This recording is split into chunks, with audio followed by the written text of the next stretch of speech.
મનુષ્યને કર્મની સ્વતંત્રતા છે. કર્મણ્યેવાધિકારસ્તે. પણ અહીંયા તો ચેતવ્યા છે કે કર્મણી એવ તે અધિકાર.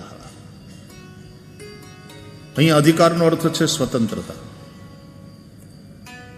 કર્મ કરવામાં તું સ્વતંત્ર છે, પણ કર્મણી એવ, કર્મ કરવામાં જ તું સ્વતંત્ર છે. મા ફલેશુ કદાચન. મતલબ એના ફળમાં તું સ્વતંત્ર નથી, એમાં તું પરતંત્ર છે. જેવા કર્મ કરવા હોય તેવા કર, તું સ્વતંત્ર છે, પણ પછી તે મુજબ જે ફળ મળશે એ ભોગવવા પડશે, એ માટે તું બંધાયેલો છે. અવશ્યમેવ ભોક્તવ્યમ કૃતમ કર્મ શુભાશુભમ. અને તેથી દરેક સ્વતંત્રતા સાથે જવાબદારી જોડાયેલી હોય છે. આપણે કર્મ કરવામાં સ્વતંત્ર છીએ તો આપણા કર્મોની જવાબદારી પણ આપણી છે. જવાબદારી વગરની સ્વતંત્રતા સ્વચ્છંદતા બની જાય છે.